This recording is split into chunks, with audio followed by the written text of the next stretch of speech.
disait en fait la chaîne de transmission de puissance. C'est ça en fait. Ok, on a vu. Donc le moteur qui entraîne l'arbre 1. Donc arbre d'entrée.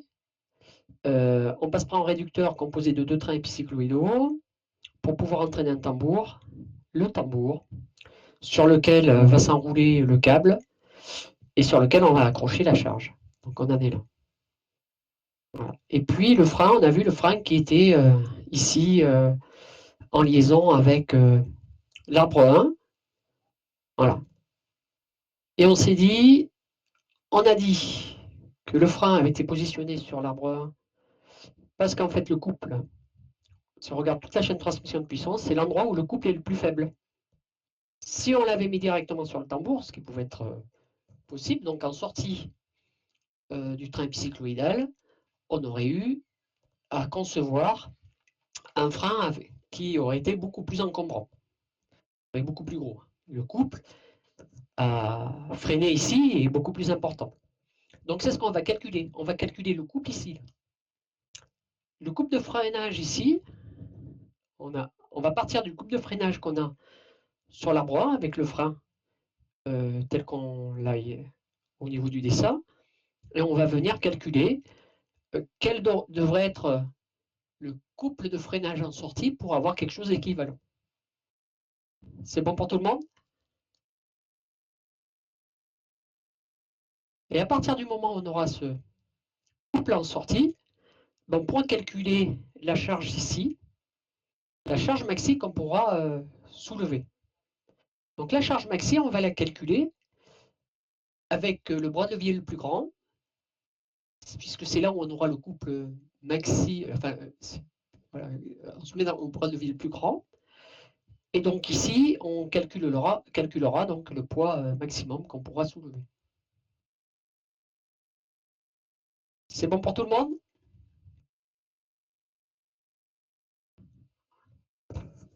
Vous m'entendez bien là, c'est bon?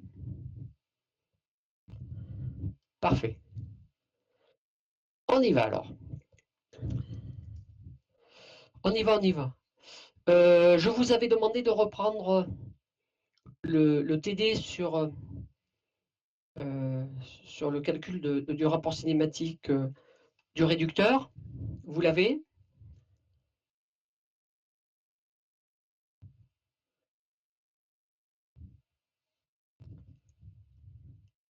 C'est bon, vous l'avez le TD ou pas?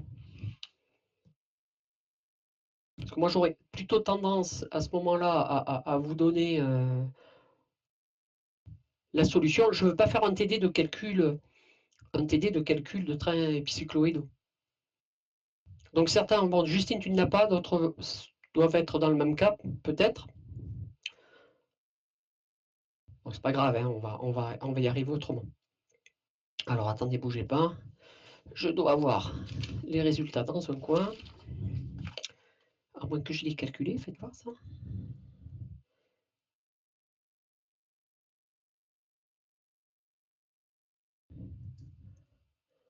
J'ai fait le calcul ici. J'ai fait le calcul ici. Alors ça, c'est encore autre chose. Est-ce que vous voyez mon écran là correctement? Je mets plus gros. Sur le réducteur. C'est bon? Donc vous voyez ici sur les deux réducteurs. Sur les deux réducteurs, on a ici une réduction de 1 sur 6,86. Donc quasiment 7 fois la première fois. Puis pour le deuxième réducteur, le deuxième train épi, on réduit un petit peu moins. Point. 1 sur 4,9, quasiment 1 sur 1 sur 5. Donc au global, ça fait 1 sur 34 en gros. C'est-à-dire 0,029. C'est une belle réduction. Donc on est à 1 sur 34 au global. OK. J'espère que vous seriez capable de retrouver ces valeurs. On l'avait fait en TD l'autre fois. Hein. Certains ont du mal encore avec les trains épis.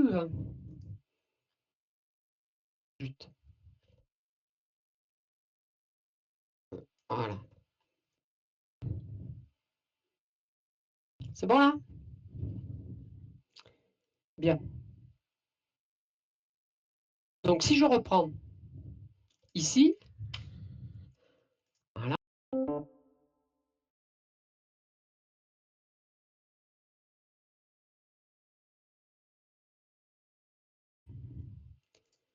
Je vais faire ici une capture d'écran de ça. Voilà, que je vais balancer là. Comme ça, je continuerai à pouvoir vous voir. Je vais le réduire un peu. Voilà. Voilà. Je vais même ici optimiser le bazar en mettant comme ça. Voilà. Tac. OK. Donc ici, on va calculer le couple en sortie. Est-ce que vous voyez comment on fait? Certains ont peut-être du mal à rester connectés. J'ai l'impression que vous êtes souvent déconnectés, vous revenez, non? C'est moi ou je me trompe ou malheureusement c'est le cas?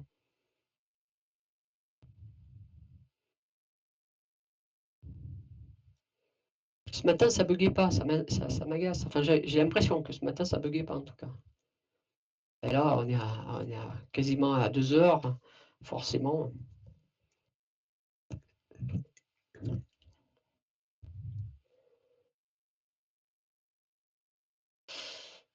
Alors, K fois C entrée, c'est quasiment ça. Alors, ça dépend ce que tu entends par K, Aurore. Par exemple, ici, j'ai mon rapport cinématique global qui vaut 1 sur 34.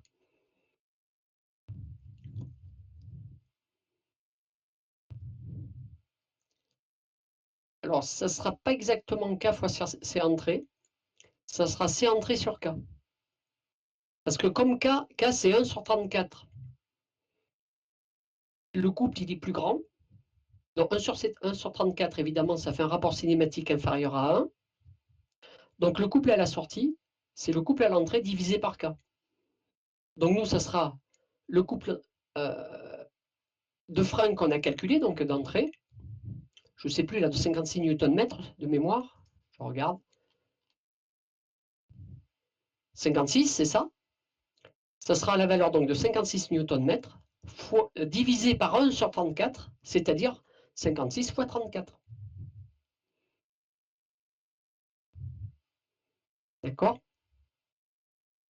Ce qui fait, tu dis, toi, 1906 Newton-mètre, exactement. C'est ça, Benoît. Donc là, je vais l'écrire si vous voulez. Alors, en fait, normalement, il faudrait prendre en compte quelque chose là. Qu'est-ce qu'il faudrait prendre en compte? Qu'on n'a pas pris en compte là dans notre raisonnement. Est-ce que vous avez une idée du paramètre physique? C'est de la physique encore. Il faudrait prendre en compte pour faire le calcul.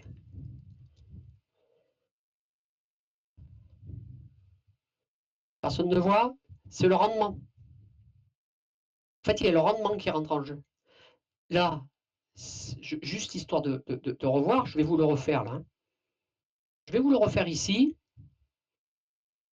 Je vais insérer une formule, une équation. Je préfère le faire comme ça.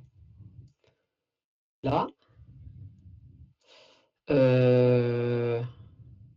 Quoique là, il n'y a pas d'intégrale, rien. Bon, ça peut faire quelque chose de propre après, remarquez. Sur l'équation, là, je vais aller chercher ici la lettre grecque qui va bien. Si je la trouve, normalement, elle doit y être. Je crois pas. Il n'y a pas état. Non.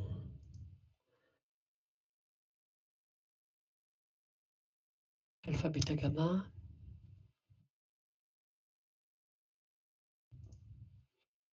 Bon. Ils n'ont pas été foutus de mettre cette... C'est bizarre, ça.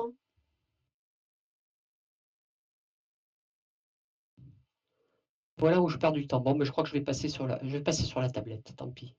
Je vais le faire sur la tablette. Voilà. Donc ici,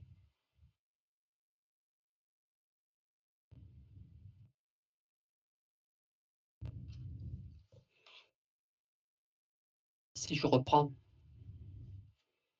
pour ça, on va la virer. Je la vire, voilà. Là, en fait, la relation, c'est la relation concernant le rendement. Vous vous souvenez, c'est la puissance à la sortie sur la puissance à l'entrée. C'est-à-dire, la puissance à la sortie, c'est le couple à la sortie multiplié par la vitesse de rotation à la sortie. Et le couple à l'entrée, c'est la couple à l'entrée sur la vitesse de rotation de l'entrée. OK? Sauf que là, ici, là, oméga S sur oméga E, c'est quoi ça? C'est en fait petit k. Petit k, c'est bien oméga S sur oméga E. Donc je peux écrire que le rendement, c'est donc le ratio des couples CS sur CE que multiplie petit k. Moi, ce qui m'intéresse là, cette fois-ci, c'est CS. Donc CS, ici, ça va être donc CE sur petit k, d'accord, je le fais passer tout de l'autre côté, multiplié par le rendement. Donc ça veut dire que le couple à la sortie réel, il va être plus petit que le couple à la sortie théorique. Couplé à la sortie théorique, ça voudrait dire que je considère que le rendement est égal à 1. Donc nous, on a tout intérêt à prendre un rendement égal à 1, parce que notre résultat il sera plus pessimiste, puisque le couple à la sortie calculé sera plus grand.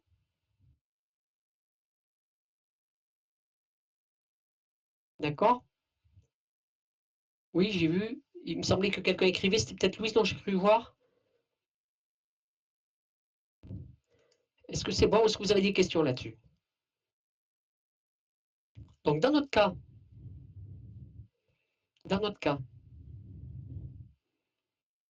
on va considérer que le rendement est égal à 1.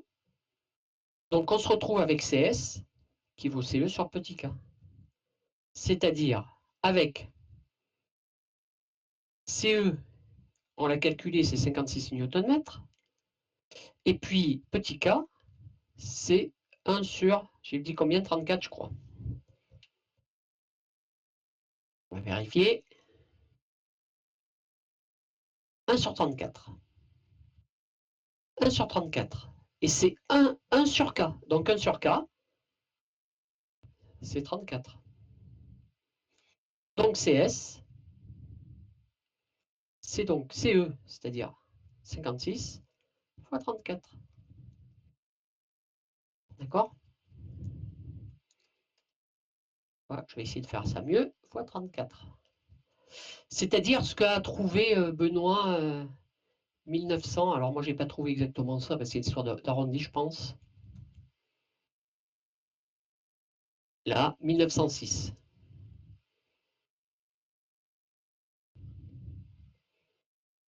« 1906 Newton-mètre. Vous vous rendez compte? On passe de 56 à 1906 Newton-mètre. On comprend mieux pourquoi on a été mettre le frein en entrée. Là, les résultats, ils parlent d'eux-mêmes. S'il fallait calculer la surface équivalente au niveau des garnitures pour déterminer le couple de freinage, pour pouvoir assurer ce couple de freinage, on aurait un disque super grand. Ou plus exactement, on aurait énormément de disques en parallèle. Donc on aurait un multidisque impressionnant. Et où il faudrait aussi utiliser des ressorts qui délivreraient un effort axial plus grand, parce qu'on peut jouer là-dessus. Mais je ne vous dis pas les ressorts. Hein. Ça ne serait pas exactement les mêmes ressorts. Ce seraient des ressorts beaucoup plus raides, plus encombrant aussi. Donc ça veut dire que derrière aussi, il faudrait une bobine beaucoup plus importante. Donc une consommation aussi électrique plus importante, etc., etc. Donc vous voyez, donc on a bien fait de le mettre à l'entrée. C'est bon pour tout le monde? Donc une fois que j'ai ça là, j'ai le couplet à la sortie. Donc le couplet à la sortie, en fait, c'est le couplet du tambour. Oh pardon, c'est venu sans prévenir. C'est le couple sur le tambour. Mais le couple sur le tambour, c'est la charge, l'effort. C'est l'effort ou le poids. On va mettre le poids.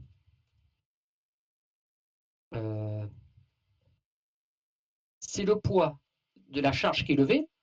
D'accord, je vais mettre poids-charge. Multiplié par le rayon. Par le rayon et du tambour. Hein. Vous imaginez bien, là, vous avez le tambour. Là, vous avez la charge. Et donc, pour calculer le couple, eh bien, ce qu'il me faut, c'est le bras de levier. Le bras de levier, c'est directement le rayon. Donc, j'ai intérêt à me mettre le plus loin possible. Plus je suis loin, et plus la charge sera petite.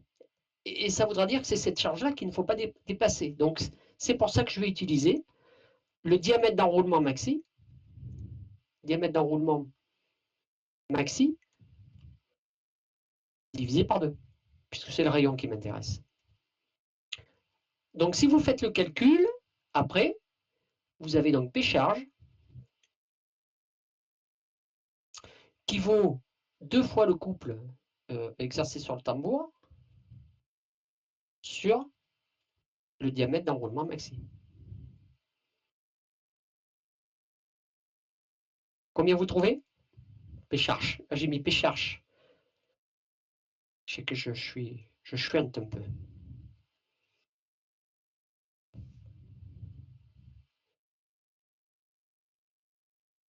Combien vous trouvez si vous faites le calcul là?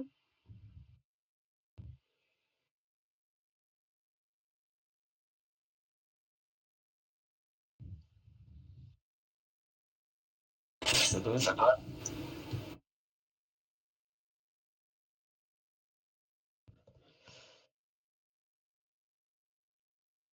Donc ça fait 2 fois. Alors, c'est calé, c'est illisible. Ça fait 2 fois 1906 sur le diamètre. Le diamètre, tu trouves combien? 10,9. Donc on va voir hein, sur le diamètre. Alors le diamètre, il vaut combien là? Que je trouve le diamètre. Blablabla, c'est ça? Mais non, c'est pas ça qui m'intéresse. C'est ça. 150 à 350 mm. Donc on va prendre 350 mm, c'est-à-dire 0,35 mètres. Divisé par 0,35. OK. Et si je fais, combien tu trouves toi 12 500 ou 10 490, on va voir. Poum. Ouais, je trouve 10 893 newtons. 10 900 quasiment. C'est-à-dire une charge maxi de 1110 4 kg, une masse maxi, avec 9,81 mètres par seconde carré, pardon, comme accélération de la pesanteur. C'est bon pour tout le monde?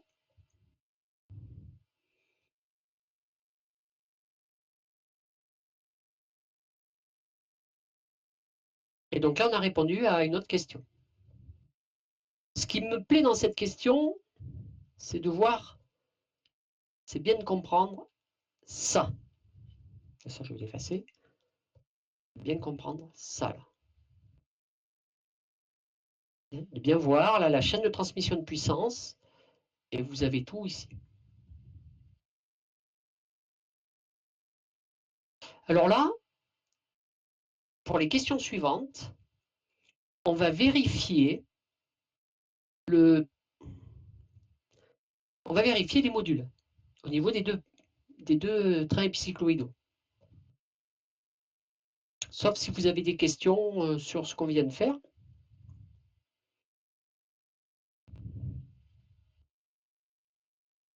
C'est bon?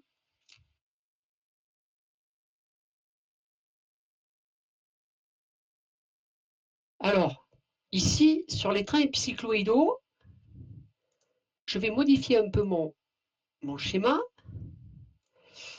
Je vais mettre train épi grand 1.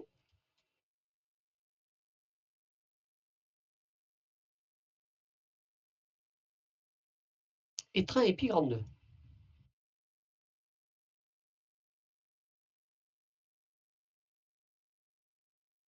Voilà. Yes. Voilà. Et puis ça, on va prendre ça pour l'amener là. OK, là je sépare. Pourquoi? Ben en fait, ici, l'idée c'est de calculer le module des dentures. Il y a 2 trains épi, 2 modules différents. Hein, je vous les ai donnés, hein, vous les avez là. Vous les avez même eu lors du TD concernant les trains épicycloïdaux. Ce que j'ai ajouté, c'est la contrainte admissible du matériau, 200 mégapascales, et les coefficients de largeur. Évidemment, les coefficients de largeur, là, si vous regardez, c'est les mêmes, ce sont les mêmes pour les roues 1 et 2, et pareil, ce sont les mêmes pour les roues 4 et 5. Ça vous dit le coefficient de largeur denteur, grand K, c'est pas la même chose que petit K. Hein. C'est bon ça, grand K? Ça, il faut, je fais appel à vos souvenirs d'engrenage du semestre 2.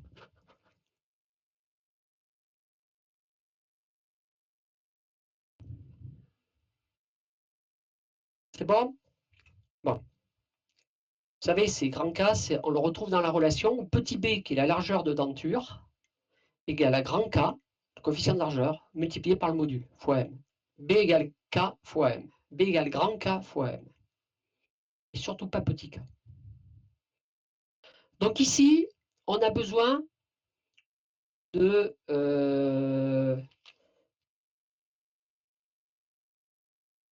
je vais y arriver. On a besoin d'une relation, parce que vous vous souvenez de la relation, qui permet de déterminer les engrenages. Vous vous souvenez?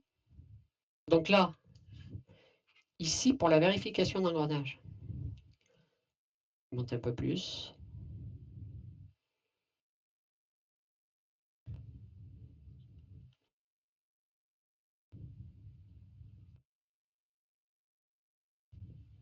Donc là, il y a 2 choses à bien voir. Alors déjà, je l'ai dit, il y a cette relation-là qu'il faut connaître. Autre relation, c'est la relation qui me permet de calculer le module. Je vous rappelle, je vais vous rafraîchir la mémoire, où on trouve une relation qui est m carré, qui est un petit 5,5 grand T, sur grand K, donc le coefficient de largeur denture, fois sigma. Donc sigma, donc grand K, coefficient de largeur denture, sigma, contrainte admissible du matériau exprimée en mégapascal ou en newton par millimètre carré, et grand T, c'est l'effort tangentiel au niveau de la denture. Ok, vous vous souvenez de ça? Donc nous, on va se retrouver avec 2 trains épi. Ce qu'il faut bien comprendre, c'est que lorsque je vais vérifier ce qui se passe sur une dent, d'un des pignons ou d'un des roues dentées, d'un des trains épis, si je considère le premier train ou le deuxième train épi, à partir du moment où je vérifie pour une dent, mais c'est vrai pour toutes les autres. Ce que je veux dire, c'est que si c'est vrai pour la couronne, la grande couronne, ça sera vrai aussi pour le planétaire en entrée. D'accord? Donc on va faire ça. Hein, on va considérer déjà évidemment les deux trains de manière séparée. Et l'idée, c'est de calculer l'effort tangentiel. Il faut être capable de calculer l'effort tangentiel. À partir du moment où on aura l'effort tangentiel, on pourra calculer le M mini. Et on pourra vérifier avec ce qui est donné, avec ce qui a été choisi. Donc ici, c'est calculer. Ce qu'il faut faire, c'est calculer grand T. Alors grand T sur le premier et grand T sur le deuxième train. C'est bon? Alors, je ne sais pas sur lequel vous voulez qu'on fasse. Si je regarde, on peut le faire de plusieurs manières. Moi, je vais vous proposer d'attaquer par le train épi, le dernier. Alors, je dois avoir préparé les choses. Voilà, j'ai préparé ça là. J'ai remis ça là-dessus. Donc, en fait, je considère uniquement le dernier train. Ok, vous me suivez tous? Donc ici, je vais peut-être pouvoir gribouiller. CTRL-C. Je vais peut-être pouvoir gribouiller dans mon histoire. CTRL-V.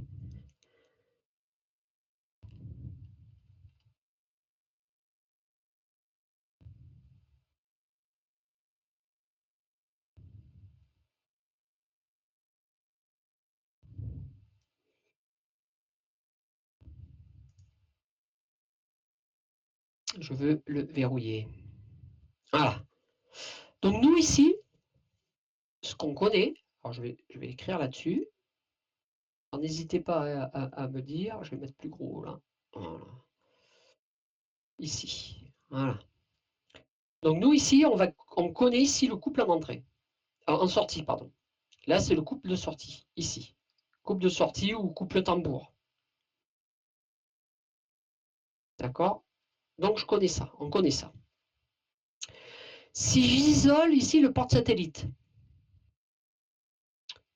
qu'est-ce qui se passe? Ben, en fait, je me rends compte que je pars ici, j'ai un couple, et que ce couple, il va générer des efforts tangentiels entre l'axe ici et chacun des satellites. Parce que les satellites, il y en a 3 qui sont répartis à 120 degrés.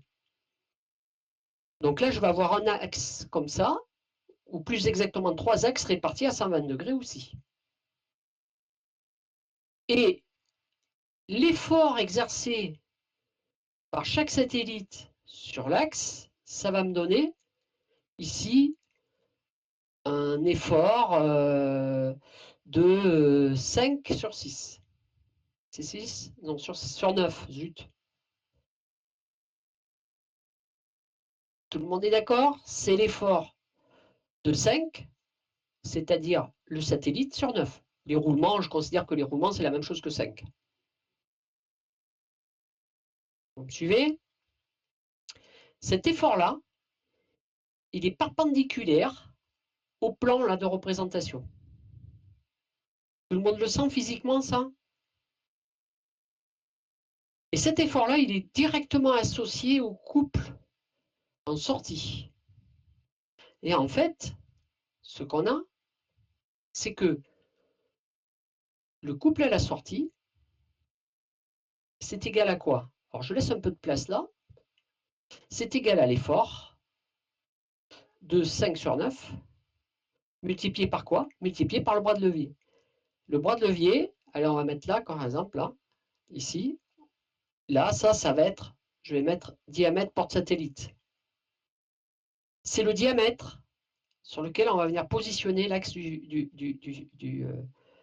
porte-satellite. Donc, c'est ici le diamètre PS, mais divisé par 2, parce que moi, ce qui m'intéresse là, ce n'est pas le diamètre, c'est juste le rayon. Donc, le rayon fois l'effort, ça me donne un couple. Mais il y en a 3 comme ça. Ah, il y en a 3. Donc ça, il va falloir dire que le couple à la sortie, c'est 3 fois ça. Est-ce que c'est bon pour tous ou ça vous coincez là?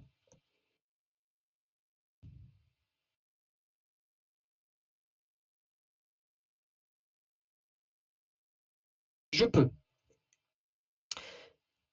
Je vais réexpliquer peut-être autrement.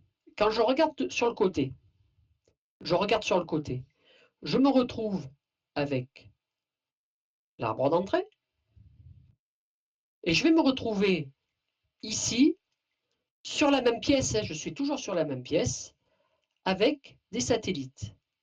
Donc je vais avoir un élément là et un élément vers là. D'accord? Quand je dis un satellite, oui, ce sont les satellites, mais moi ce qui m'intéresse aussi, c'est le porte-satellite que je suis en train d'étudier. Et là, à chaque fois, j'ai 120 degrés.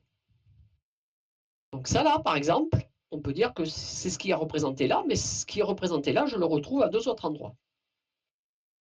Et le couple que j'ai ici, ce couple-là, qui est le couple en sortie, il va ici générer des efforts.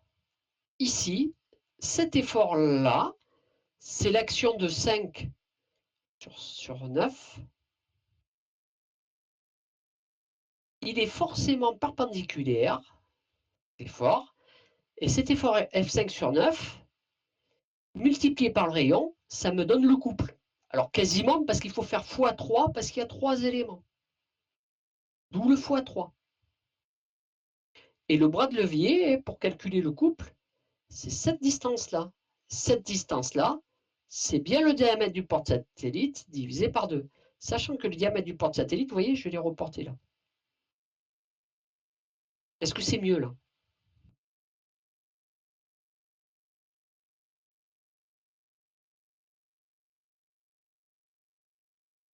Ah, si c'est parfait, alors c'est génial. Donc ici, je suis capable de déterminer cette action-là. Alors, il faut que je sois capable de calculer le diamètre du porte-satellite. Est-ce que ça vous pose problème pour calculer ce diamètre-là? C'est de la géométrie, hein?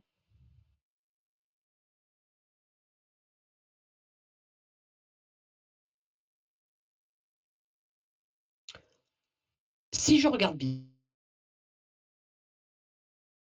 aussi, le rayon, c'est-à-dire le diamètre du porte-satellite. Ah zut, ah, c'est de ma faute, j'appuie sur autre chose. CTRL Z, CTRL Z. Je vais mettre ici D. Le diamètre du porte-satellite divisé par 2, c'est-à-dire le rayon. Le rayon, c'est-à-dire la distance de là à là. Ce rayon-là, c'est quoi? Mais c'est le rayon de 1 déjà, vous êtes d'accord?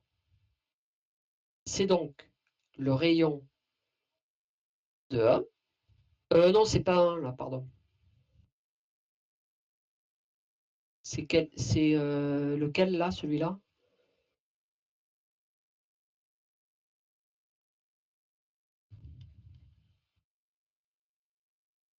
On va voir. C'est celui-là, c'est 7. D'accord? C'est 7. Donc, le diamètre de 7 divisé par 2, plus ben, le diamètre ici. Là. Donc le diamètre de dites, le satellite là, 5. Et 5 divisé par 2. Autrement dit, le diamètre PS, c'est des 7 plus des 5. Hein, si je simplifie par 2. Là, je peux mettre 1 sur 2 en facteur. Donc 1 sur 2, je le simplifie avec ça. Il me reste le diamètre du porte-satellite, c'est le diamètre de 7. J'ai oublié. Ah non, je l'ai marqué. Diamètre de 7 plus diamètre de 5. C'est bon? Est-ce qu'on peut calculer diamètre de 7, diamètre de 5? Ben, en fait, ça dépend de ce qu'on a donné ici.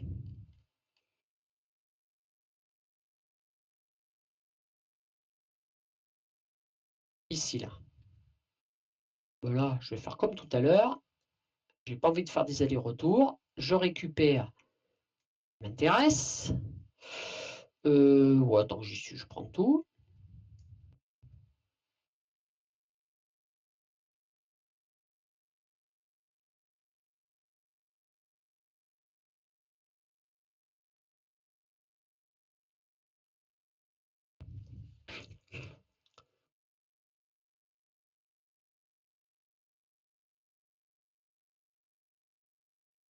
Voilà. Alors, le diamètre, c'est le module fois le nombre de dents. C'est D égale MZ. Donc, le diamètre de 7, ben, je ne l'ai pas. J'ai le diamètre. Diamètre de 7, pardon, je l'ai. C'est diamètre de 7, blablabla. J'ai Z1, Z2. Il faut passer par 4. Alors, attendez. Oui, la roue 4, c'est laquelle? Le problème, c'est que je n'ai pas tout sous le nez. La roue 4. J'ai diamètre de 5. Donc 5, je l'ai. Ce qu'il me faudrait, c'est 10 éventuellement.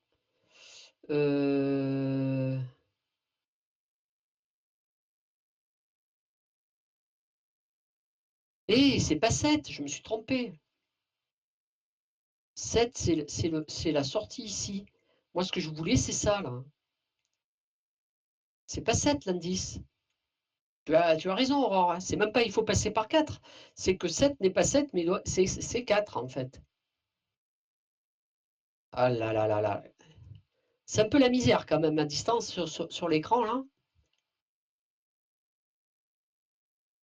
Oui, c'est 5, là, et là, c'est 4.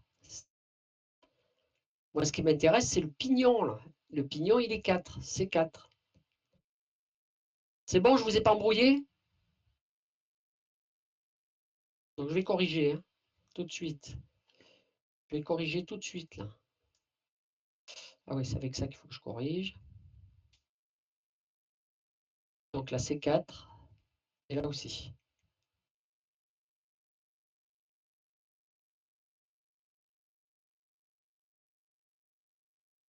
Diamètre de 4. Voilà. Donc, diamètre de 4, ben, je l'ai ici. Hein. Je peux calculer avec diamètre de 4. D4 égale à M fois Z. 4. Alors, comme c'est ici le module de sortie, c'est M2.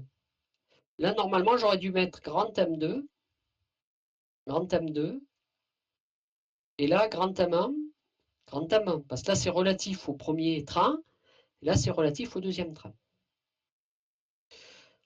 Donc D4, c'est bon. Maintenant, c'est D5. Bah, D5, je l'ai aussi là. J'ai eu besoin de faire aucun calcul. C'est pas beau la vie. Donc D5, il faudra M grand 2 fois Z5. OK. Donc là, on connaît DPS. Je sais pas, vous avez fait le calcul là? Est-ce que je l'ai ça? Je ne suis même pas arrivé à ça. Je ne l'ai pas précisé ça.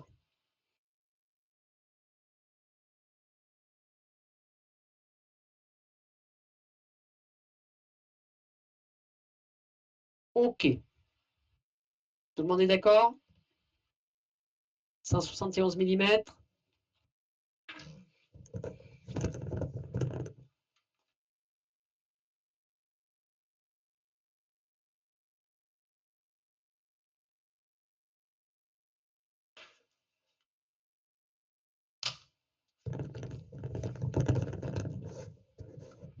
C'est bon?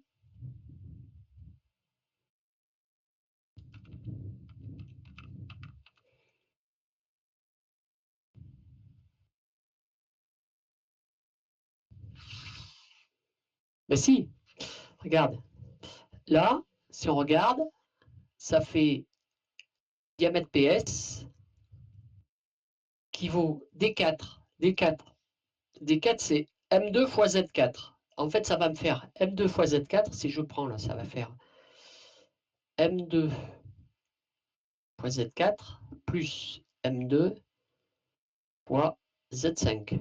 c'est-à-dire M2 fois Z4 plus Z5, ça sera plus facile à faire, c'est-à-dire 3 mm, fois ici 23 plus 34.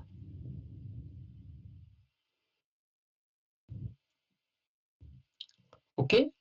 Si on fait le calcul, ça donne bien 171 mm. C'est bon, Christ?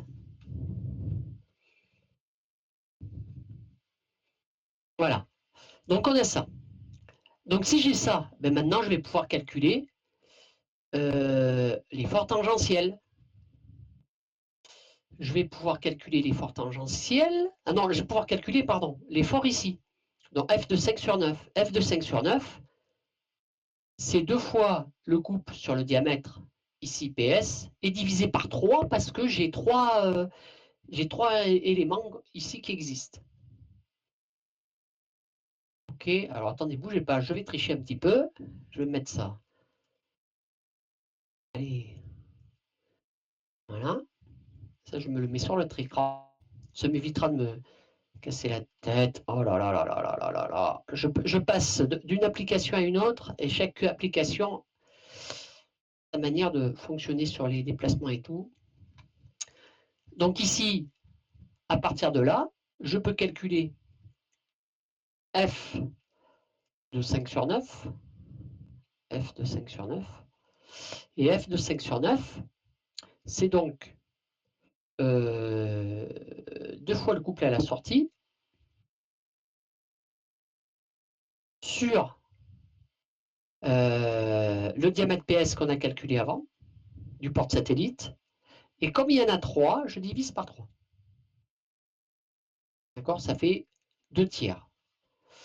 Donc ici, si je fais le calcul, ça fait 2 tiers de C5. Alors, je ne sais plus combien on avait trouvé. On va regarder. Ici, le couple, pam, pam, pam, ça c'est la charge. Voilà. 1906 Nm. Vous êtes d'accord? C'est la charge maxi, le couple maxi qu'on peut avoir en sortie, c'est-à-dire le couple à la sortie, c'est bien sûr le tambour, donc 1906 Nm. Donc ici, que multiplie 1906 Nm sur le diamètre là. Alors attention, je vais l'exprimer, ça c'est en Newton-mètre, donc il faut que je mette des mètres ici. Donc 0,171. Tout le monde est d'accord? Ça fait combien ça?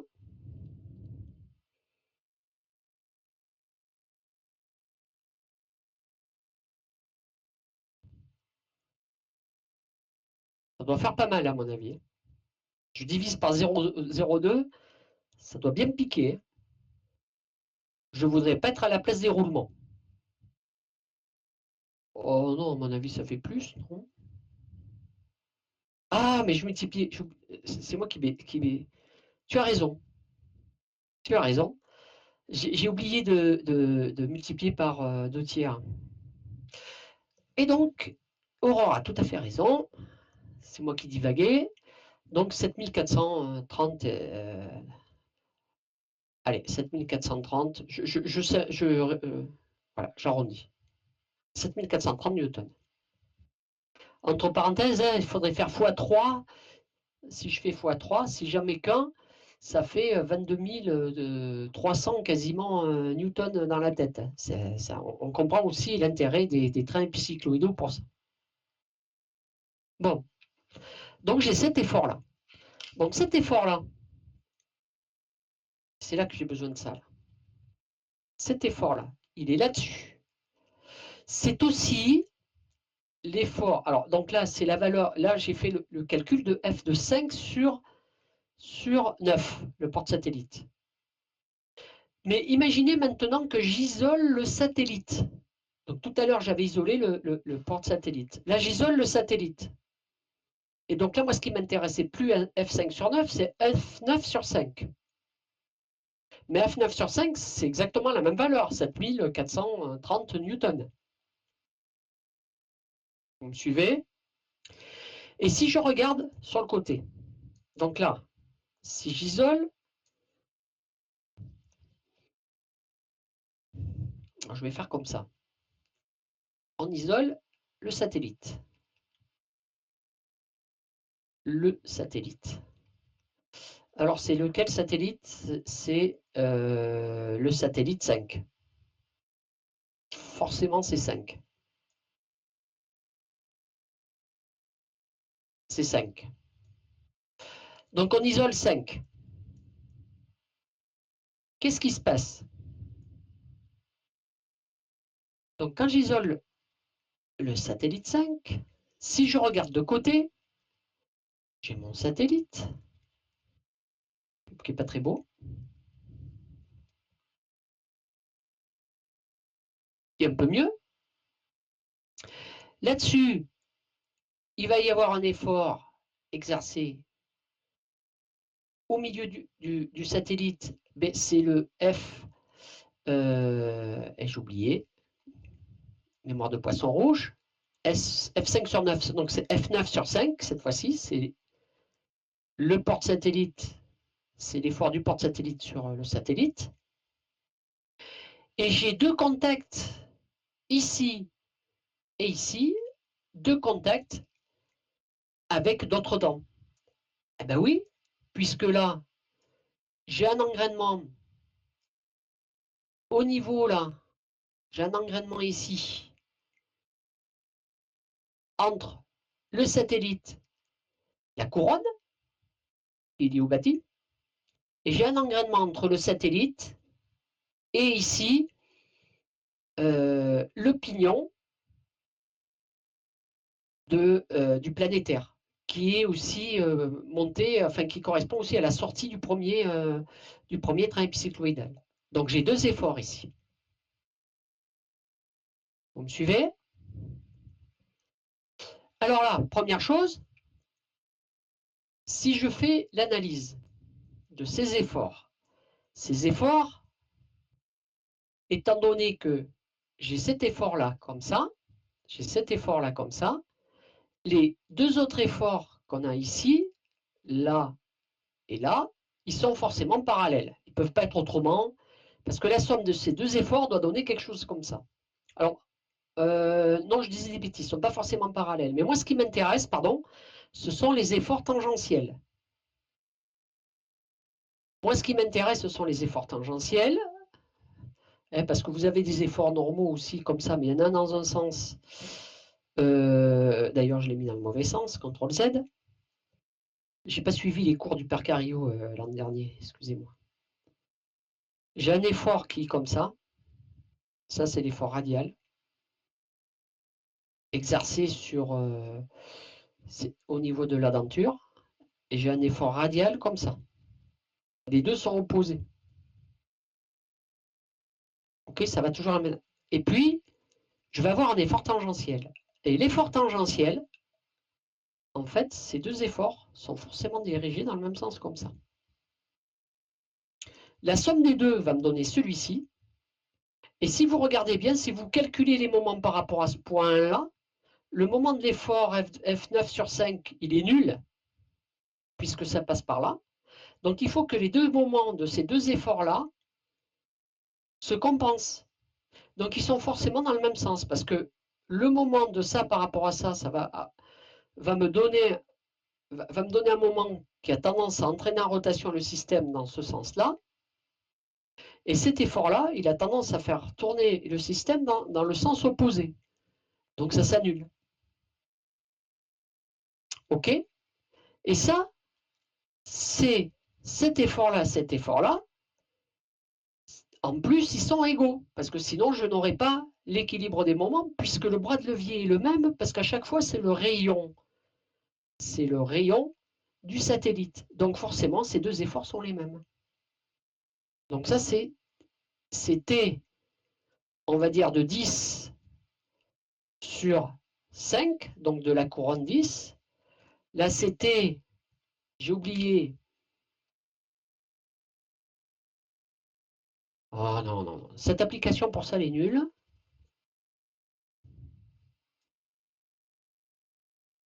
J'avais dit que c'était combien là? C'est 5. C'est 5 là. Ou c'est 4. c'est 4. Je vais y arriver, c'est 4. C'était de 4 sur 5. Je monte un petit peu. Ici, donc c'était de 4 sur 5. Et t de 4 sur 5 égale t de 10 sur 5. OK pour tout le monde? Mais c'est égal à quoi aussi? C'est égal à f de 9 sur 5 divisé par 2.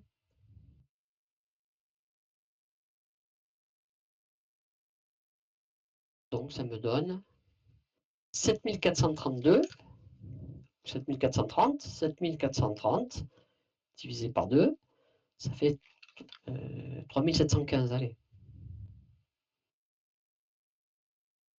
Et ça, c'est l'effort tangentiel exercé sur la dent. Sur une dent.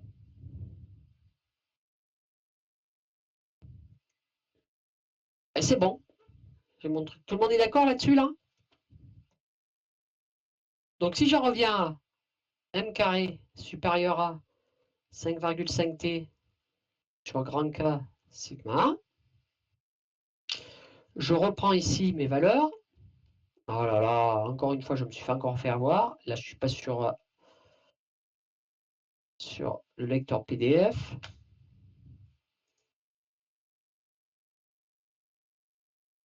Bon. Je vais tricher. Voilà. Voilà.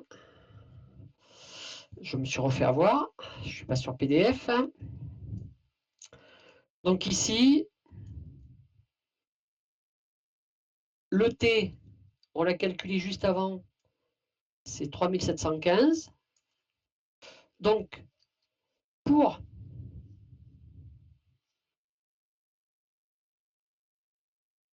le train grand 2, je suis sur le train grand 2 là, hein, vous êtes d'accord, hein? Je vais avoir m grand 2 au carré, qui doit être supérieur à 5,5 t de 4 sur 5, sur k grand 2, fois sigma. Sigma, c'est le même matériau. Soit m au carré supérieur ou égal à 5,5 fois 3715 sur k grand 2.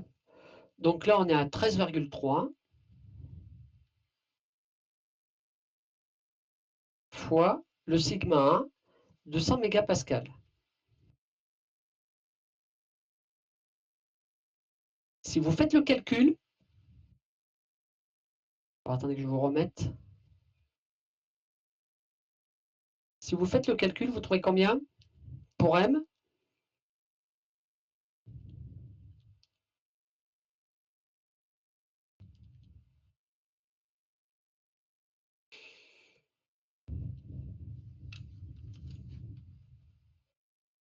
Alors attends, il faut prendre la racine. Tu as oublié de prendre la racine, là, Benoît, pour avoir M. Là, tu as mis M au carré. Ça, c'est d'erreur classique. Donc attention, hein, là, c'est M, ou ce que je peux faire, hein, pour que vous ne vous trompiez pas, on va bien mettre M, mais là, je vais mettre la racine carrée. Voilà, ça fait M de supérieur à 2,77. Et le choix, il était de 3. Alors, choix ou choix fait, ou module, voilà, choix fait, choix du cas étudié. On est à 3 mm. Donc c'est bon. Donc on a déjà vérifié le premier. Pas mal, non? Ça se tient, mais on inventerait, hein, et les gens qui ont conçu, ils ont fait des calculs avant, je veux dire. Heureusement. C'est bon pour tout le monde ou j'en ai loupé là, j'en ai égaré? Ça va? Donc on a fait le premier calcul. Alors je l'ai sur mon Excel là. Non, c'est pas l'Excel. Il est où mon Excel? Vous voyez? Sur le premier, c'est le module, etc. Ah, j'ai pas été jusqu'au bout. J'ai trouvé juste le F dans sur le pignon, c'est 3716. Voilà, j'ai calculé FPS sur 2, vous voyez. Et là, l'effort exercé sur l'axe du porte-satellite, 7430 newtons. Alors, sans arrondi, c'est 7432. Et là, je suis à 3716. Et après, on trouve... Ah si, je l'ai fait là. Module mini. Comment j'ai fait là? Je sais pas ce que j'ai fait là. J'ai fait des bêtises. Module train. Ah ouais, non, non, non, j'ai pas été plus. Ah, mais il est juste dessous. Il faut que je change de lunettes. Et je trouve bien le 2,8. Mini. Vous voyez, il y a une racine carrée de 5,5, etc., etc. Donc on retombe bien sur le système. Mais il ne reste plus qu'à déterminer ça. Hein. On est au bout presque. Donc ce qu'il faut maintenant, c'est déterminer ça. Bon, on peut y arriver de plein de manières. Alors, sur ce que j'ai fait sur mon train épicycloïdal, j'ai calculé le couple à la sortie du train. Donc en gros, et on va faire comme ça parce que ça vous fait voir autrement, mais après on verra éventuellement comment on peut faire.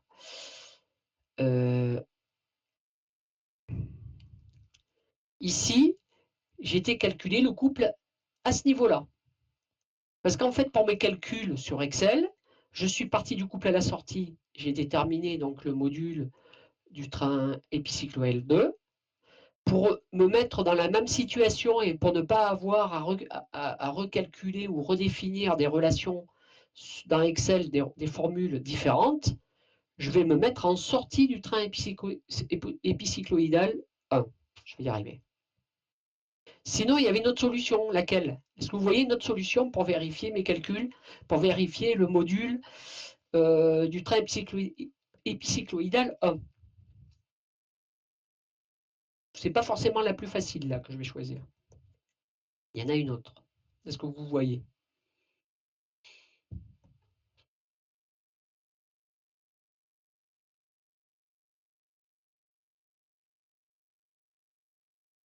Ben, l'autre, c'est de partir du couple en entrée. Vous partez du couple en entrée. Ce couple-là, il est sur la denture 1. La denture 1, elle connaît 3 contacts à 120 degrés les uns des autres. Je vous montre ça.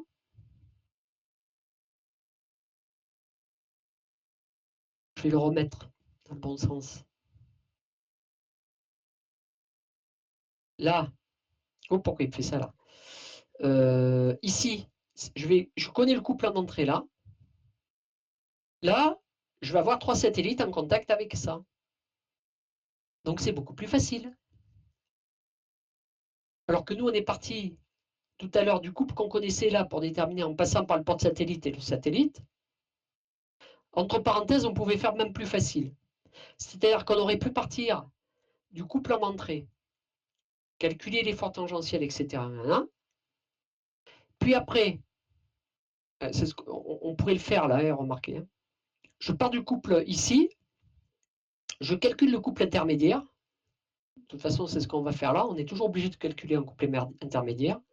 Et cette fois-ci, on se retrouve exactement dans la même situation que si je pars du couple exercé en entrée ici. Je me retrouve avec un effort tangentiel ici, réparti sur trois contacts. Et je n'ai même pas, par rapport à ce qu'on a fait tout à l'heure, c'est qu'on n'a même pas à passer par le porte-satellite et puis le satellite. On a directement le résultat. OK? Bon, allez, on calcule le couple intermédiaire. Donc, le couple intermédiaire, c'est difficile ça. Moi, ce que je veux, c'est le couple intermédiaire. Donc là, si je veux vérifier, du module grand 1. Là, on a fait grand 2, maintenant on fait grand 1. Donc, il faut calculer le couple intermédiaire. Donc, le couple intermédiaire, hein, c'est, vous avez compris. Ah, je vous montre pas le bon truc. Je suis désolé. Le couple intermédiaire, c'est pas ça. C'est le couple qu'il y a ici, là. Entre le train épi 1 et train épi 2. OK? Donc ici, le couple en sortie 1, qui est égal au couple d'entrée 2 d'ailleurs. Je peux le calculer de deux différentes manières. Deux manières de calculer.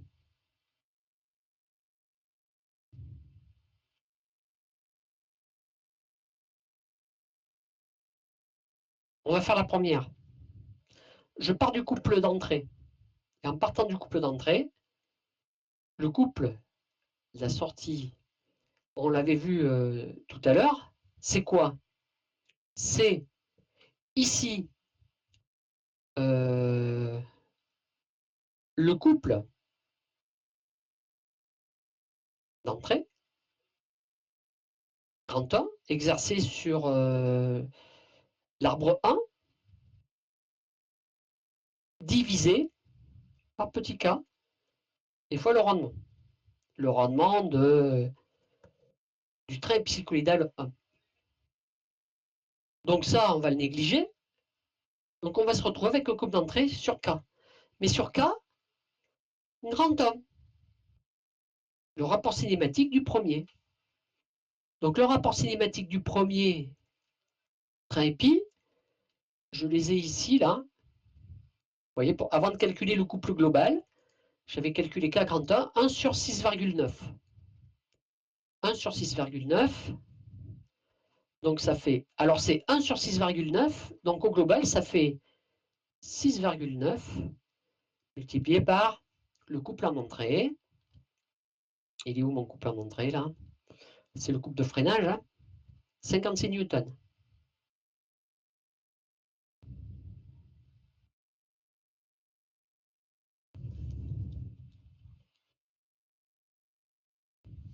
« 386 newtons. Mètres. Autre méthode de calculer ça,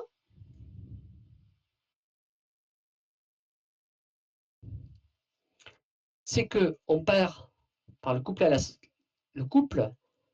la sortie de, c'est le couple à l'entrée de cette fois-ci grand 2, la couple à l'entrée du train épicycloïdal grand 2, divisé par K grand 2, parce que là cette fois-ci je suis au niveau du K grand 2, multiplié par le rendement de grand 2. Donc là, rendement pareil, on va négliger, on va dire que c'est égal à 1. Et je vais me retrouver avec le couple à l'entrée de grand 2,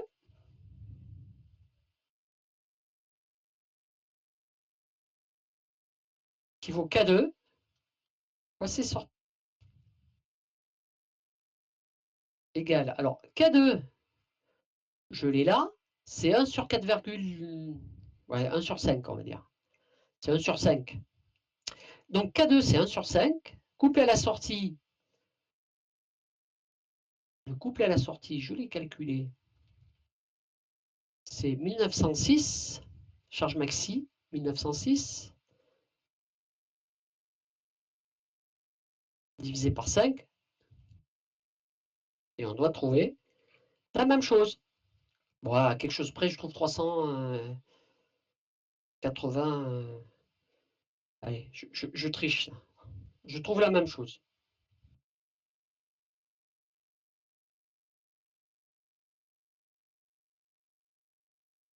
Pardon?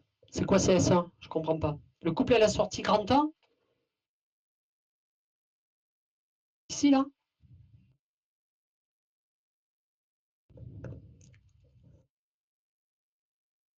Ok.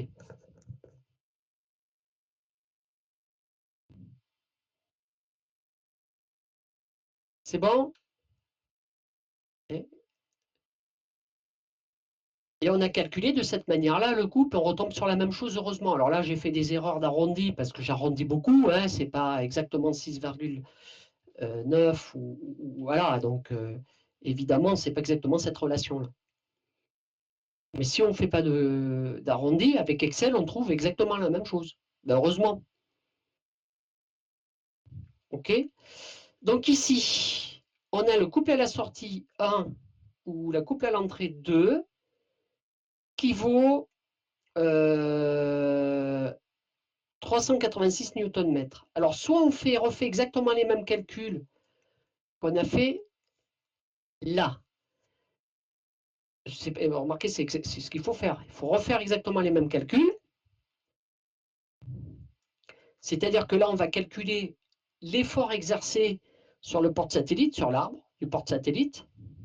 Puis une fois qu'on a ça, on pourra calculer de cette manière-là l'effort qu'on a au niveau de la denture. Et une fois qu'on a l'effort au niveau de la denture, on pourra vérifier le module grand top. Le rendement, c'est 1, oui. Le rendement, c'est 1 parce que si on considère un rendement autre, on est dans un cas un peu plus pessimiste. Pour une fois, c'est pessimiste. Dans le sens où on considère un rendement qui n'est pas 1, on n'a pas de perte de puissance, donc on a un couple plus important. Donc si le couple est plus important, bien la matière souffre plus, donc le module devrait être plus grand. Donc c'est pessimiste.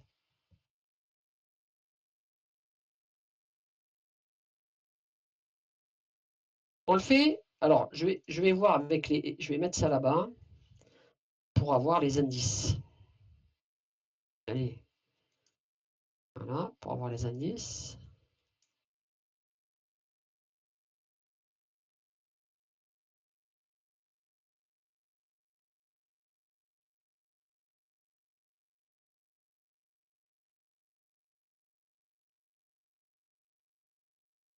Donc là, on va chercher l'effort, non pas de 5 sur 9, mais de 2 sur 4. Donc c'est l'effort de 2 sur 4, qui vaudra 2 tiers de C2. Donc le couple exercé, j'ai fait une bêtise.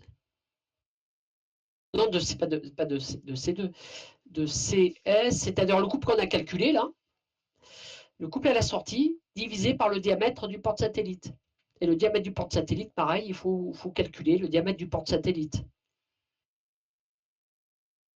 OK? Là, cette fois-ci, on va chercher le diamètre du porte-satellite, mais dans le train. Hein.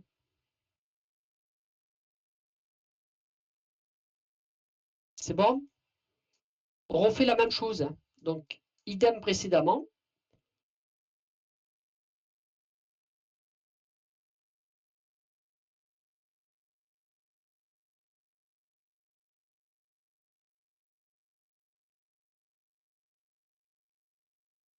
OK, alors attendez, je vais tricher encore une fois.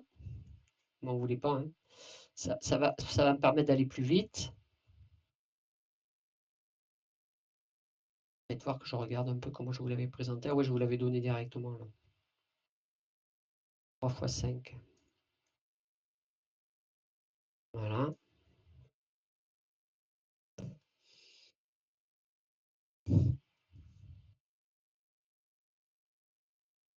Ça va me permettre d'aller plus vite.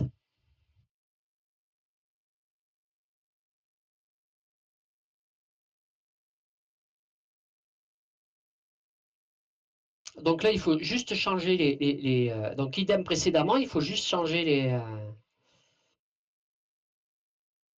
les indices. Il faut que je calcule le diamètre du porte-satellite grand 1. Tout à l'heure, on avait calculé le diamètre du porte-satellite grand 2. Ça vaut M grand 1. Donc, tout à l'heure, c'était Z4. Alors, Z4, paf, je reviens ici. Z4, c'était le planétaire en entrée. Donc là, ça sera Z1. Donc le diamètre du 1. Voilà. Plus, alors, le diamètre, qu'est-ce que j'ai fait là? CTRL Z, plus M1 que multiplie Z, alors le diamètre du porte-satellite 2, c'est-à-dire M1, Z1 plus Z2. Voilà. C'est bon? Je vérifie que vous ne m'avez pas mis de message entre-temps. Voilà. Donc ça me fait ici, donc M1, bien sûr, j'ai viré mon truc, donc je vais aller chercher comme ça. M1, c'est un module de 2, et après j'ai 21 et 51.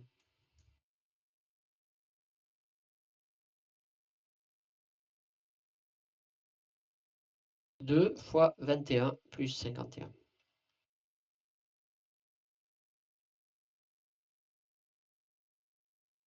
C'est-à-dire 144 mm. D'où à partir de là, je vais pouvoir calculer l'effort exercé par le satellite sur le porte-satellite. Donc c'est l'effort exercé par le satellite. Donc le satellite c'est 2 sur le porte-satellite. Le porte-satellite, ça doit être 4. Tout le monde me suit là? Moi ce qui m'intéresse, je remets ça là, c'est l'action que je vais avoir à ce niveau-là. Voilà, donc c'est l'action de 2 sur 4. Encore une fois, j'isole en fait le porte-satellite ici. Là, c'est 4. Le porte-satellite du train épicycloïdal 1, du premier. Donc ça me fait l'action du satellite 2 sur 4, le porte-satellite. C'est bon? Donc 2 sur 4.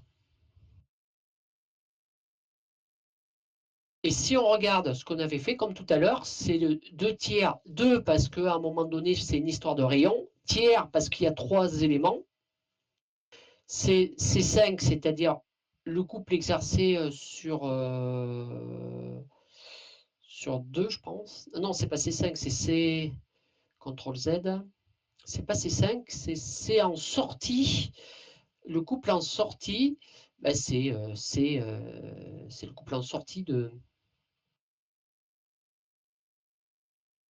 grand homme sur le diamètre du porte-satellite. Voilà, le diamètre du porte-satellite sur 2, ça donne le rayon, couple sur le rayon, je divise par 3, ça me donne bien l'effort. Donc 2 tiers ici de 386 Newton-mètre qu'on a calculé avant, sur 0,144, parce que je fais attention aux unités. Voilà, fois le tiers.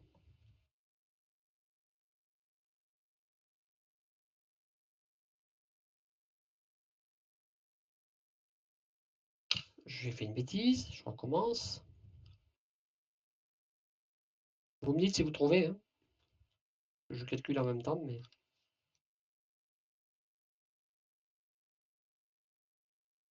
1787 exact. Donc ça, c'est l'effort entre l'axe et le satellite. Donc on va isoler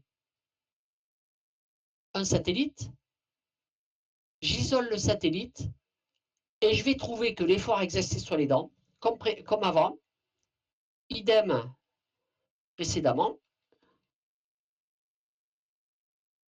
F exercé sur les dents grand 1, je vais un peu plus vite, hein, c'est l'effort de 2 sur 4 divisé par 2. C'est ce qu'on a là.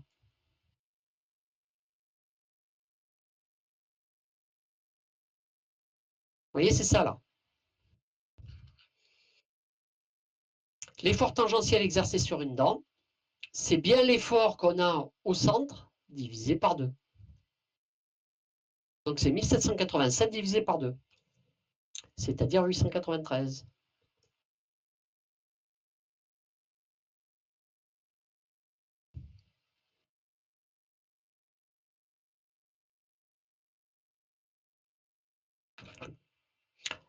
Et donc là, ça, c'est quand je dis f dans, c'est t dans.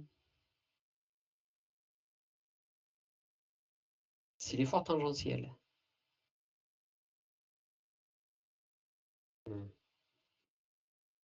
Donc à partir de là, M1 au carré doit être supérieur ou égal à 5,5 grand T1 sur grand K1 sigma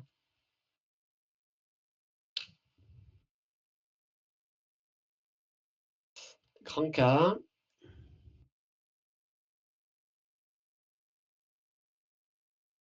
Grand K1 grand K 9,4. OK. Je ne vous vois plus. Voilà. Donc ici, c'est 5,5 fois 893 sur... je m'en souviens plus. Non, mais c'est pas vrai. J'ai une mémoire de poisson rouge. 9,4 multiplié par... De mémoire, c'est 200 là. Mégapascal. C'est bon. Et on trouve... Oh là là, je cribouille. 1,6, tout le monde est d'accord? Fois 5,5 sur 9,4 sur 200. Et attention, je prends la racine. Exactement. Donc là, c'est m au carré. Si je devais faire m, il faudrait considérer la racine carrée de tout ça, c'est-à-dire la racine carrée de tout ça. Donc ça donne un m au carré. Ah, la présentation, elle n'est pas top. Tiens, là, je reconnais, j'ai HDM supérieur égal, c'est pas top. Donc ça me donne M1 supérieur à 1,6 mm. Et on est à combien? Dans la réalité, on est à 2 mm. Donc c'est pas mal. Mais à mon avis, vous voyez, en plus, si on considère le dynamique, la prise en compte de l'élément dynamique, eh bien, on doit être bien là. Hein. Sachant que ce modèle, il est hyper pessimiste. Le modèle qu'on utilise là pour calculer la denture, il est hyper pessimiste. Des fois, on fait les calculs, on dit, zut, on se trompe où? Parce que le résultat qu'on trouve n'a pas l'air cohérent. C'est qu'en fait, le bureau d'études qui a fait le calcul a optimisé, plus, et n'a pas choisi exactement ce modèle, parce que ce modèle, il est très pessimiste, il en existe d'autres, qui sont beaucoup plus complexes, avec des paramètres dans tous les sens, etc., des graphiques, des courbes, voilà, et des valeurs correctives, machin bidule chouette, et en fait, on arrive à des résultats qui sont plus faibles. Voilà. Et on trouve ça. OK? Mais c'était la dernière question du TD, je crois, non? Vérifier le choix des modules. Alors, on peut refaire le calcul autrement. Hein. On peut faire le calcul autrement. Autre calcul. Autre manière de vérifier. Autre méthode.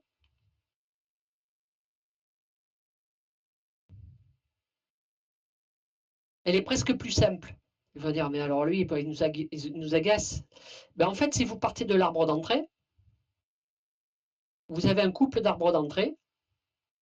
Couple 1 égale couple entrée grand 1, qui est de, combien on avait dit? 56, je crois, newton-mètre. Ça, 56 newton-mètre. Qui est de 56 newton-mètre. Vous êtes d'accord? Hein?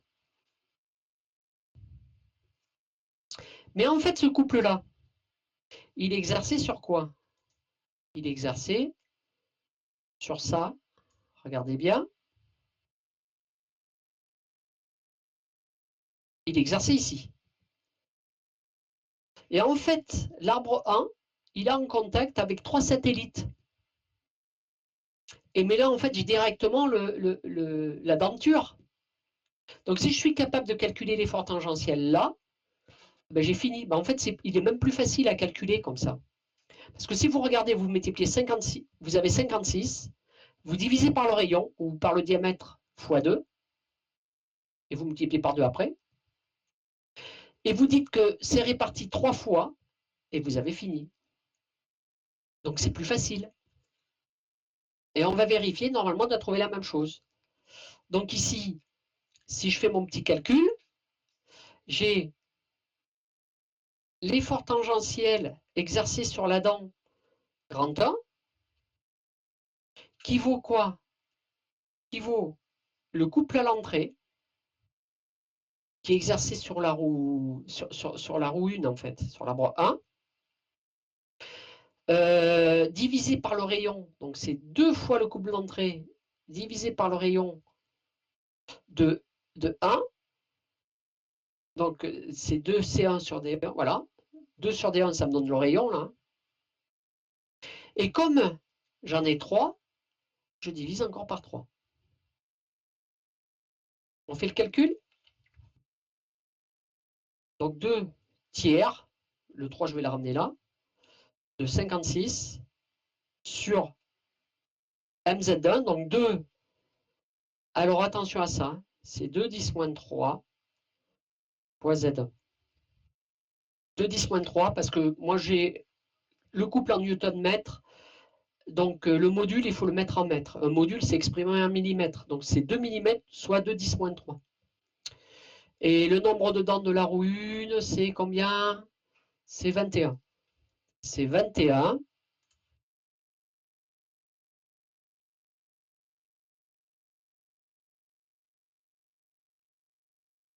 Non, non, c'est 21 et là. Je fais des bêtises.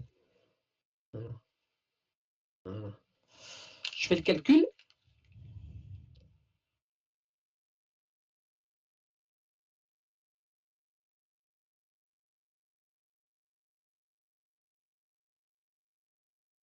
Et là, en faisant le calcul, je suis à 889.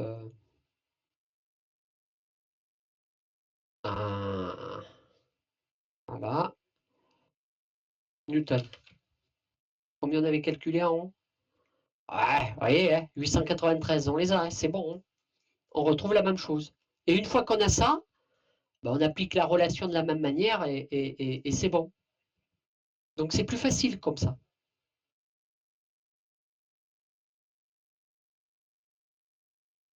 Tout le monde a compris la deuxième méthode là? Donc là, c'est vérif grand 1. Si je fais vérif grand 2, ben, je vais faire le couple d'entrée grand 2 qui est égal au couple d'entrée grand 1 divisé par K grand 1. Donc on l'a déjà calculé tout ça, hein. Mais vous voyez, mais là je refais comme si je refaisais le calcul couple d'entrée, couple sortie grand 1 égale couple d'entrée grand 2. Voilà. 6, 6, 9, on trouve 386 Nm.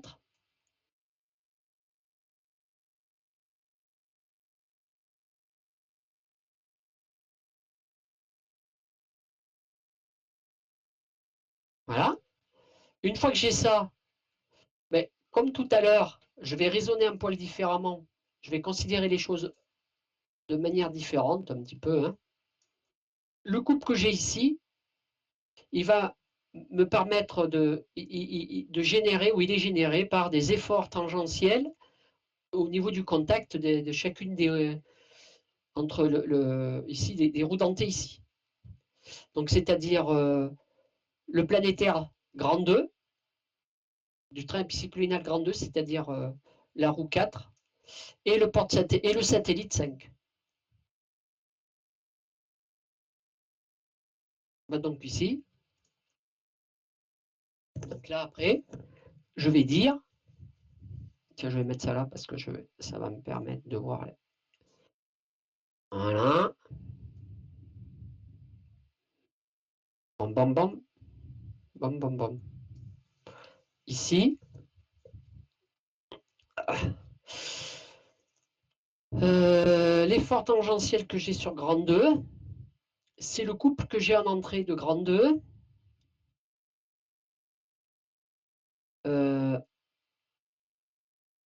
Voilà.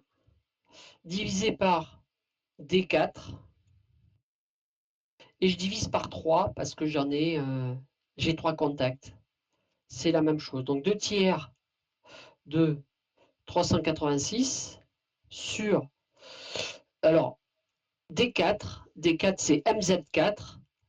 Donc c'est 3. Hein. Voilà. 10 moins 3. Parce qu'attention, il ne faut pas oublier. Multiplié par le nombre de dents de 4.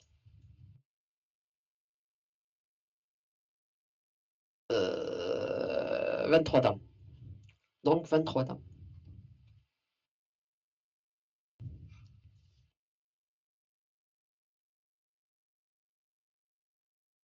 Pardon?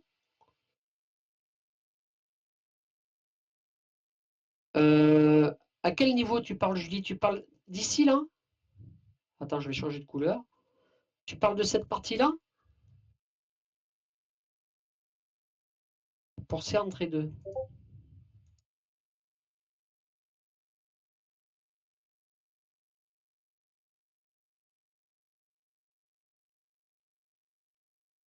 Mais non, parce que le couple à l'entrée 2, c'est la relation qu'on a déjà ailleurs. Hein.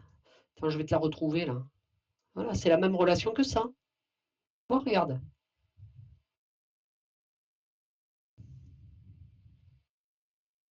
Voilà, le couple à la sortie 2, c'est le couple à l'entrée de 2 divisé par le rapport cinématique de 2 entre les deux. Et donc là, en fait, on a la même chose. Le couple en entrée de 2, ça, c'est la même chose que le couple à la sortie de 1. C'est-à-dire que c'est le couple à l'entrée de 1 divisé par le rapport cinématique, c'est la même chose, multiplié par le rendement, mais le rendement égal à 1.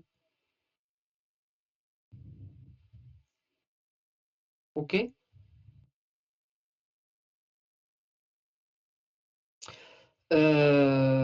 Donc 386. Ah oui, tiens, qu'est-ce qui s'est passé? Ah, il est passé là, mon truc. Non, mais c'est vraiment pénible, cette application, pour ça.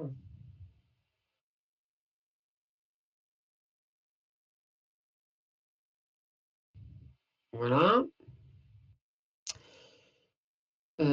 3, 10 moins 3, fois. C'était 24 dents, je crois. 23? Oh là là là là. Merci.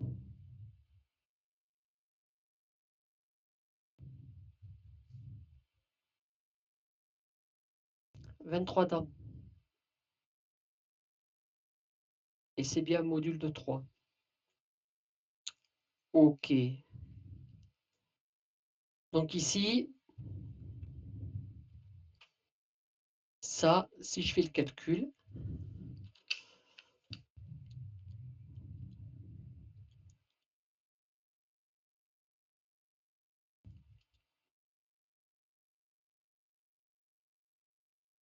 je trouve 3730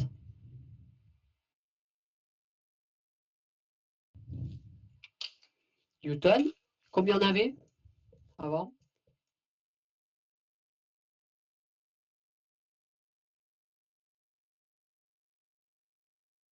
Ah, 3715. Vous voyez, là, c'est bon. On est, là, sur le calcul, on a 3715. Là, j'ai trouvé 3730. C'est pareil, ça, c'est des arrondis qui traînent à droite, à gauche. On est dans le même ordre de grandeur, c'est bon. Donc, c'est une autre manière de calculer, de recalculer les modules. On trouve pareil, enfin, on retombe sur nos pieds, heureusement. Bon, on a fini le TD. Je ne sais pas si vous avez des questions.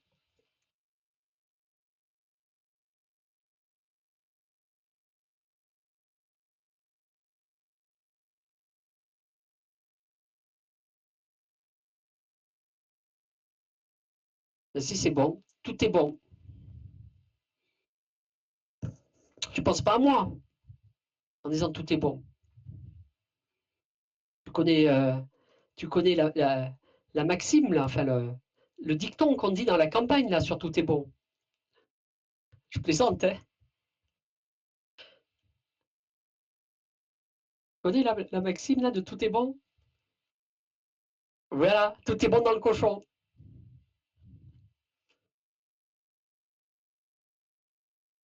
Bon, ben voilà, les jeunes, hein, je me doutais que le TD allait durer un petit peu moins de 4 heures. Comment calculer K grand 1, tu as dit, toi? Et K grand 2, ah ben là, c'est pour calculer ça, c'est du cours, c'est du TD du semestre 3, là. Si vous voulez que je vous le refasse, vous me dites, hein. Mais c'est ce qu'on avait vu donc sur le calcul, là. Je vais prendre une autre feuille. Là, pour faire le calcul.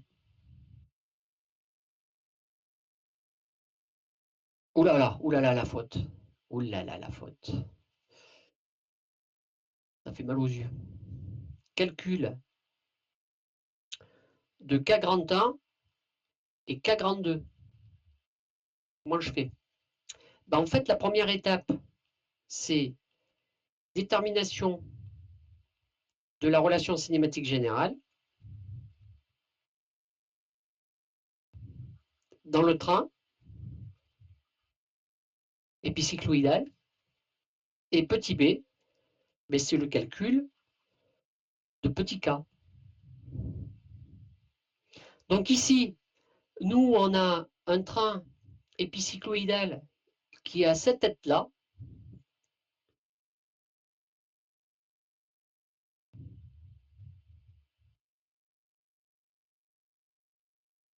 Avec ici, par exemple, si je vais faire K grand 1. Donc K grand 1, c'est le premier, donc c'est à droite, c'est 10D. Alors là, j'ai le porte-satellite, qui va être ma sortie d'ailleurs. C'est pas foutu exactement pareil, mais au moins, ça ressemble à ça. Donc là, si je reprends mes indices, je vais reprendre mes indices. Donc, j'ai l'entrée ici qui est 1, 100 graines sur 2, et la sortie se fait sur 4.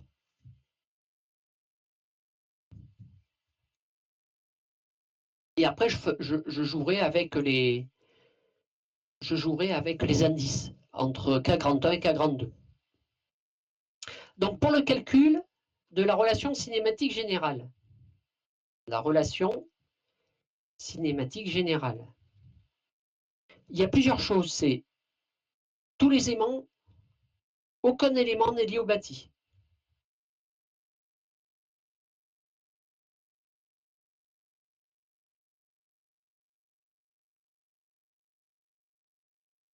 Aucun élément n'est lié au bâti, à 0. Ça veut dire quoi? Ça veut dire que 10 tourne par rapport au bâti. Donc, la vitesse de rotation par rapport au bâti n'est pas égale à 0.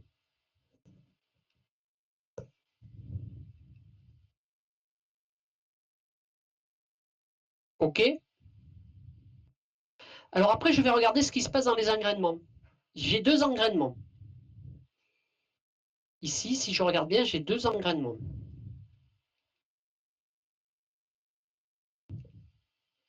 J'ai un premier engrainement entre 1 et 2. Alors, entre 1 et 2. Ça veut dire quoi, ça? Ça veut dire que je vais pouvoir écrire, par exemple, oméga 2. Alors, avant d'écrire ça, il faudrait que j'écrive autre chose. Alors, attendez, bougez pas. Je vais faire ça. C'est pas vrai. Un coup, je peux faire avec la souris, un coup, je peux pas faire avec la souris. Voilà, et ça, je le déplace. Non, mais c'est bon. Je vais le déplacer à la souris, hein, puisque je vois que... Bon. Excusez-moi. Je vais vous donner le mal de mer. Voilà.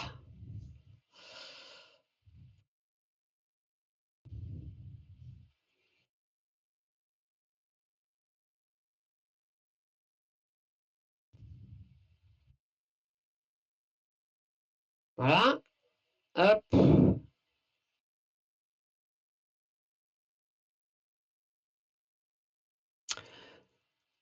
Alors, ici, il y a deux choses. Pour calculer la relation cinématique générale, aucun élément n'est lié à 0. Donc ici, oméga 10 par rapport à 0, à 0 égale à 0.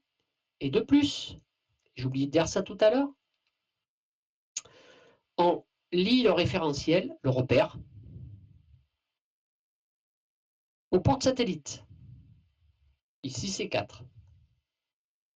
Et je vais tout faire par rapport à ça. Donc, je me retrouve avec deux engrainements.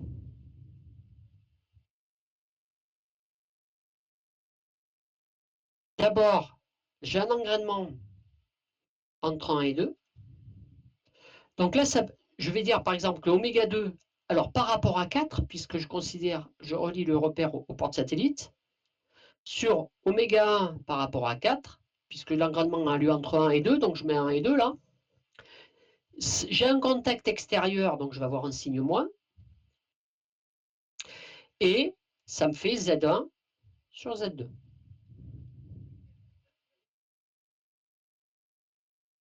D'accord? C'est la première relation. Maintenant, j'ai un engrainement entre 4 et 10. Alors, après, j'ai entre 4 et 10.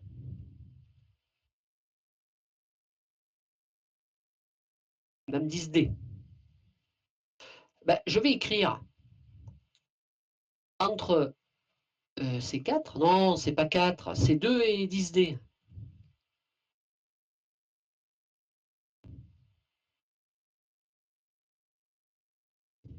C'est l'engrainement entre le satellite, merci, saleté là, entre le satellite et 10D. Donc là, en fait, ici, je vais pouvoir écrire, par exemple, oméga de 10, si je considère que voilà, c'est oméga de 10, il n'y a pas d'histoire de 10D, 10G, parce que c'est la même pièce, sur 2. C'est un contact intérieur, donc là, ça va être plus. Et là, cette fois-ci, je fais Z2 sur Z10. Et là, attention, il faut que je précise par contre, là, c'est Z10D.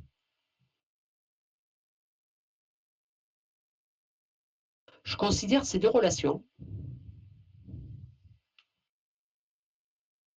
Et en considérant ces deux relations, je peux écrire oméga 2 sur 4 sur oméga 1 sur 4 multiplié par ce qu'il y a là. Oméga 10 sur 4 sur oméga 2 sur 4, c'est égal à moins fois plus, ça fait moins. Z1 sur Z2. Putain, le moins, là, on ne le voit pas. Tout ça parce qu'il fallait déplacer ça. Voilà. Multiplié par Z2 sur Z10.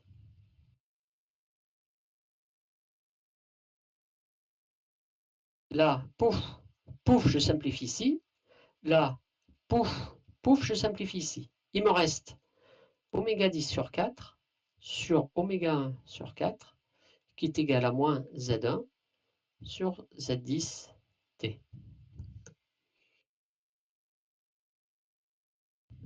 C'est bon là, monsieur Yé?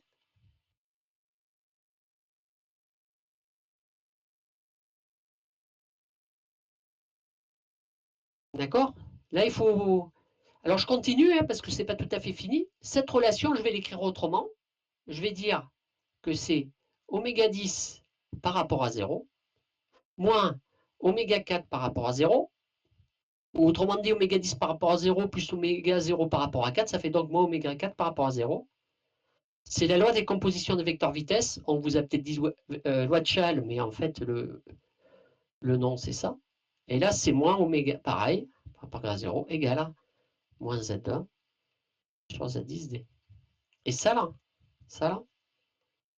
c'est la relation cinématique générale.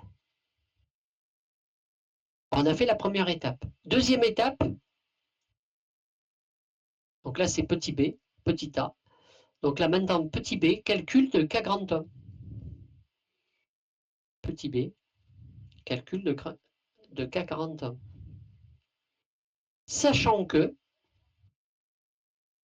10 est lié au bâti.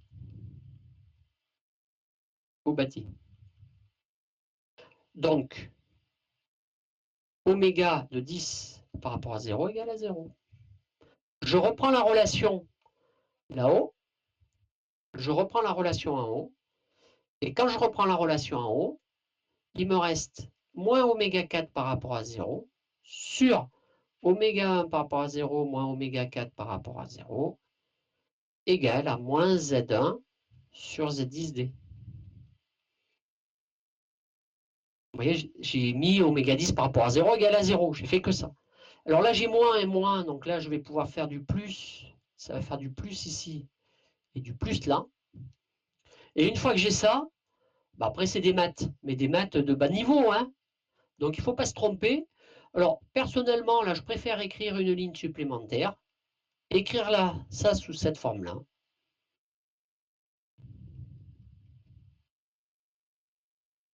J'ai inversé là.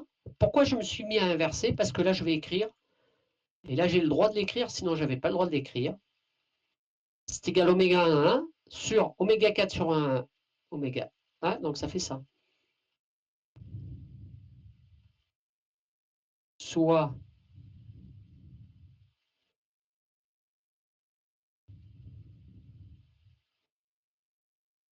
plus 1. Là, j'écris vraiment tout, hein. Ça fait donc Z10D plus Z1 sur Z1. Moi, ce qui m'intéresse, c'est petit k1. L'entrée se fait en 1 et la sortie en 4. Et petit k1, c'est la vitesse de sortie, c'est-à-dire oméga 4 par rapport à 0, sur oméga 1 par rapport à 0. Ah ouais, donc c'est l'inverse de ça. Ben oui, c'est l'inverse de ça. Et on trouve bien quelque chose de plus petit que 1. C'est bien un réducteur. Ben voilà, j'ai petit k1. Idem pour K grande 2. Bon, mais ça, vous l'avez vu, hein, déjà.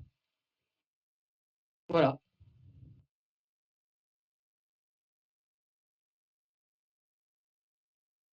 C'est bon, les trains épis, là? Il n'y aura pas de train épi, mais enfin, bon, on ne sait jamais, quoi. Il peut y avoir un petit calcul de rapport cinématique si c'est des trains, si c'est un engrenage classique, hein, ça. On peut faire appel à des connaissances de ce style, hein. C'est-à-dire que vous êtes au semestre 3, à un moment donné, il y a un engrenage simple formé de deux roues dentées. On peut se permettre sans problème de vous dire de calculer une chose et pour calculer cette chose, il faut passer par le calcul du rapport cinématique de l'engrenage. Ça va, c'est pas compliqué, c'est le rapport du nombre de dents. C'est pas très compliqué, c'est du niveau du semestre 2, ça. Et même quand je dis ça, voilà, hein, c'est une petite roue sur une grande roue.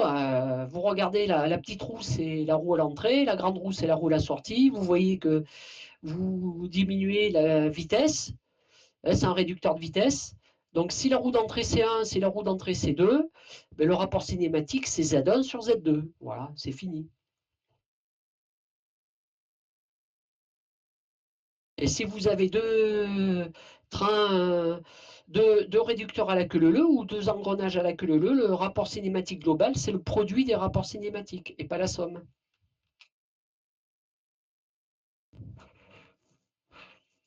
Bon, ben voilà, on a fini. Hein. Est-ce que vous avez d'autres questions?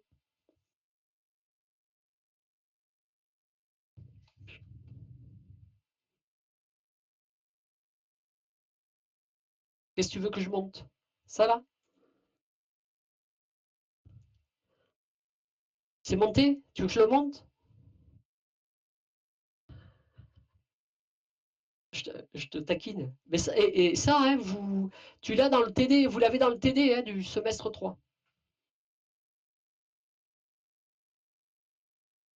Du début du semestre 3. Je ne sais pas qui vous aviez eu dans ce cours là. C'était Vincent ou c'était moi?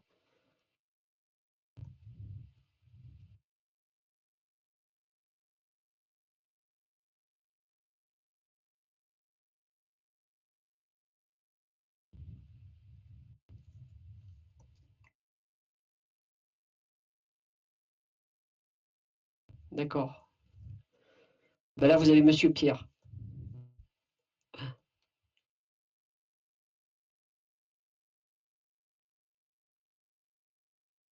Bon, vous avez les trains épicycloïdaux, ça c'est compliqué au début, mais après c'est toujours pareil. C'est bourrin, hein. C'est toujours pareil. Il faut partir, vous regardez les engrainements, vous écrivez ce qui se passe sur chaque engrainement. Après, vous regardez, vous voyez qu'en multipliant, vous arrivez à trouver quelque chose. Voilà. En gros, c'est ça. Vous pouvez monter au petit A. Ah, j'avais pas compris. Comme ça, là. C'est ça que tu veux?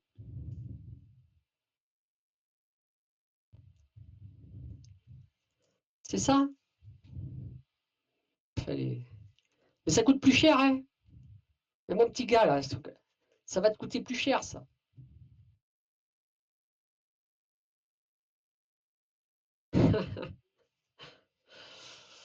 Donc voilà. Bon,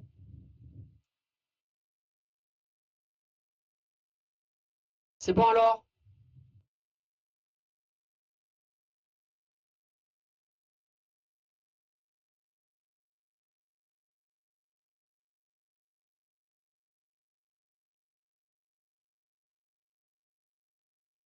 Bon, mais écoutez, si c'est bon, on va se quitter là, comme ça, pour ça, et puis on se retrouvera un peu plus tard. Certainement. Alors on se verra peut-être avant à l'IUT, mais sinon, nous, devrait se retrouver pour l'examen. Donc je répète, hein, pas d'hydro, mais on va vous envoyer quelque chose là, c'est un peu compliqué, mais tout ce qu'on a vu sur les accouplements, etc., voilà. Calcul de clavette, etc. Ah, ça y est, vous l'avez eu? Ah, parce qu'on en a parlé ensemble et il savait que moi j'étais en cours avec vous, mais il a rédigé. Bon, c'est super.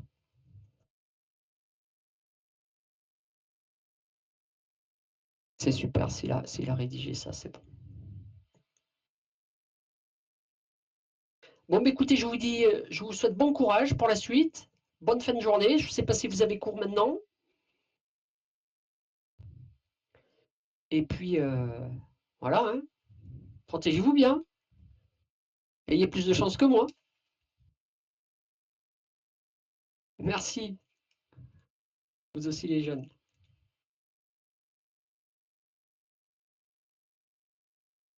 Et puis, courage. Ah ouais, il y a des notes de SDM, elles sont bien les notes ou pas? Terrible. Mais terrible dans quel sens? Dans le bon ou le mauvais?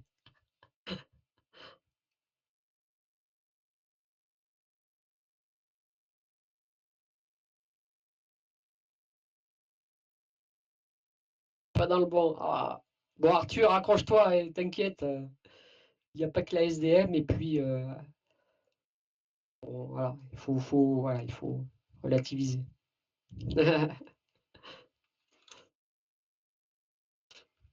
Classe, si ça va aller, c'est bien. Allez, merci, vous aussi. Bonne fin de journée. Au revoir.